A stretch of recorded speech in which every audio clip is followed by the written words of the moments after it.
Basic pay sang nurses sa government hospitals kag institusyon ginpasakaan pag-aproba sa sakasong sweldo ginkalipay sang mga nurse. Si John Sala nakatutok. Naaproba na sa Senado ang basic salary increase sa mga nurse nga nag-oobra sa mga government hospitals kag institution. Halin 20 to 22,000 pesos nagsaka ini sa 31,545 kada bulan ang mabaton sa mga nurse umpis sa Enero sa masunod nga tuig. Ang ini nga balita ginkalipay naman sang nurse nga si Ann nga masami pulaw bugtaw kag halos tanan nga oras nakatuon na sa iya mga pasyente. Siyempre, happy man kay ti sa subong da chimpo no, mahal ng mga balaklon, tanan-tanan. So, need gid namon yung mga nurses ka ma-increase namon yung sweldo eh.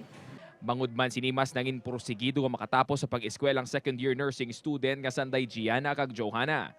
A very good reaction kita na gid sir kay napansin ko to nga biskan nurse ron ta na or biskan mga staff nurse na nubo man gihapon ang ilang mga sweldo. So we demand more higher salary so we can improve and do our job more better. Ang taas sa sweldo sa mga nurses ang suno sa ila hindi lang dako nga bulig sa ila kundi indikasyon man nga ginapamatian ng ila madugay na nga ginapangayo. Upod kay Cirilo Renduque, John Sala, One Western Visayas.